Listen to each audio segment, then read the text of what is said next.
نحمده ونصلي على رسوله الكريم اما بعد فاعوذ باللہ من الشیطان الرجیم بسم اللہ الرحمن الرحیم۔ میں ہوں آپ کا اپنا دوست محمد اکرام کاوش الحمد ٹی وی کے ساتھ۔ تو آج کی ویڈیو کے اندر آپ حضرات کے سامنے نماز جنازہ کا طریقہ اور اس کے متعلق کچھ اہم مسائل بیان کریں گے۔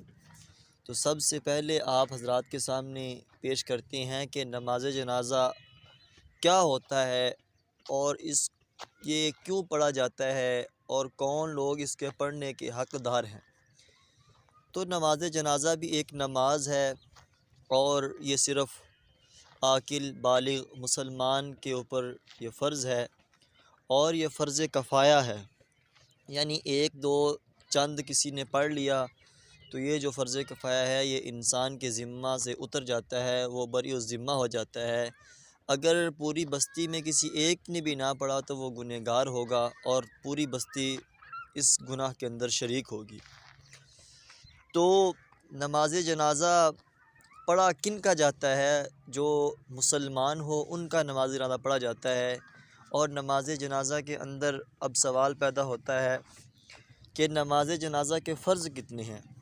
تو آپ حضرات کے سامنے آج بتلاتے ہیں کہ نماز جنازہ کے اندر دو رکن ہیں، یعنی دو فرض ہیں، ایک تکبیرات اور دوسرا قیام۔ یعنی نماز جنازہ کے اندر تکبیرات کا کہنا یہ بھی ضروری ہے اور قیام کے اندر یعنی کھڑا ہونا یہ بھی ضروری ہے۔ تو اگر نماز جنازہ کے اندر کسی انسان کی کوئی تکبیر رہ گئی تو اس انسان کا نماز جنازہ نہیں ہوگا۔ اگر انسان کھڑا بھی نہ ہو سکے تو پھر بھی اس کا نماز جنازہ نہیں ہوگا۔ تو نماز جنازہ کا طریقہ یہ ہے کہ سب سے پہلے انسان دل کے اندر نیت کرے۔ اصل نیت ہوتی ہے دل کی، زبان سے اگر نہ بھی کہے تو کوئی حرج نہیں، ہاں دل کے اندر اس کی نیت ہو کہ میں یہ جنازہ پڑھ رہا ہوں، بالغ مرد ہے یا نابالغ مرد ہے، چھوٹا بچہ ہے یا بچی ہے، تو اس کی دعائیں آگے آئے گی۔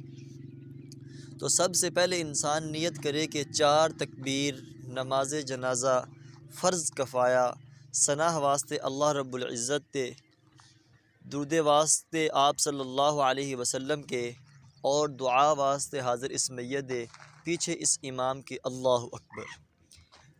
آپ نے سب سے پہلے تکبیر تحریمہ کہنا ہے اللہ اکبر، اس کے بعد ثنا پڑھنی ہے، اس کے اندر ایک لفظ کا اضافہ کرنا ہے۔ وہ کون سا لفظ ہے؟ سبحانک اللہم وبحمدک وتبارک اسمک وتعالی جدک وجل ثناؤک ولا الہ غیرک۔ اس کے بعد آپ نے درود ابراہیم پڑھنا ہے، اللہم صلی علی محمد وعلی آل محمد کما صلیت علی ابراہیم وعلی آل ابراہیم انک حمید مجید، اللہم بارک علی محمد وعلی آل محمد کما بارکت علی ابراہیم وعلی آل ابراہیم انک حمید مجید۔ یہ درود پاک پڑھنا ہے تکبیر کہنے کے بعد۔ پہلی تکبیر اللہ اکبر کہی، ثنا پڑھی، پھر تکبیر اللہ اکبر کہا، ہاتھ ویسے بندھے رہنے ہیں، ہاتھ نہیں چھوڑنے، ہاتھ اسی حالت کے اندر ناف کے نیچے باندھ کے رکھنے ہیں۔ اس کے بعد درود پاک، پھر آپ نے تکبیر کہنی ہے اللہ اکبر۔ پھر اگر بالغ مرد ہے یا بالغ عورت ہے تو اس کے لیے دعا الگ ہے، وہ دعا ہے اللہم اغفر لحینا ومیتنا وشاہدنا وغائبنا وصغیرنا وکبیرنا وذکرنا وانثانا، اللہم من احییتہ منا فاحیہ علی الاسلام ومن توفیتہ منا فتوفہ علی الایمان۔ اگر نابالغ لڑکا ہے تو اس کے لیے دعا پڑھنی ہے اللہم اجعلہ لنا اجرا وذخرا واجعلہ لنا شافعا ومشفعا۔ اگر نابالغ لڑکی ہے تو اس کے لیے دعا پڑھنی ہے اللہم اجعلہا لنا فرطا واجعلہا لنا اجرا وذخرا واجعلہا لنا شافعا ومشفعا۔ یہ دعا پڑھنے کے بعد چوتھی تکبیر کہنی ہے اللہ اکبر کہہ کر آپ نے سلام پھیرنا ہے، لیکن سلام جب پھیرنا ہے تو آپ نے ہاتھ چھوڑنے نہیں، آپ نے سیدھی جانب دائیں جانب سب سے پہلے السلام علیکم ورحمۃ اللہ اور پھر بائیں جانب اس طرح السلام علیکم ورحمۃ اللہ کہہ کر آپ نے نماز جنازہ مکمل کرنا ہے۔ یہ نماز جنازہ ہے، اس کے متعلق کچھ اہم مسائل۔ مسئلہ نمبر 1 کہ اگر انسان کو کوئی حدث لاحق ہو گیا ہو، اس کا وضو ٹوٹ گیا ہو یا کوئی اور مسئلہ بن گیا ہو جس سے اس کا وضو ٹوٹ جائے، تو ابھی نماز جنازہ بالکل تیار ہے، سامنے پڑا ہے اور امام صاحب نماز جنازہ پڑھانا شروع کر رہے ہیں۔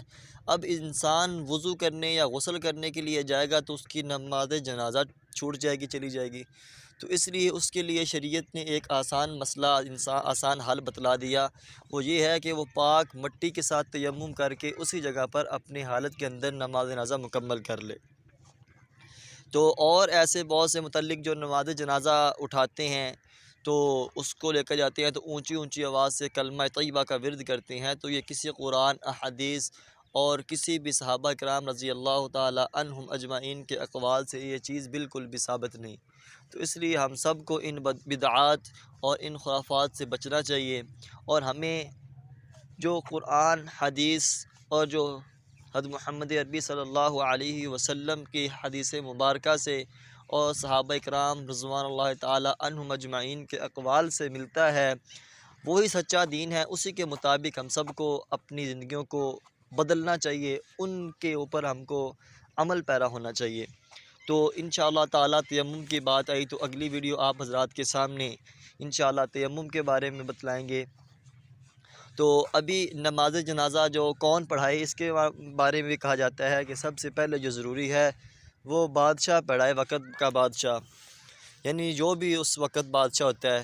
اس کے بعد اس کے ولی کو حق ہے کہ اس کا ولی وہ جنازہ پڑھائے، اس کے ولی کے علاوہ کوئی اور نہیں پڑھا سکتا۔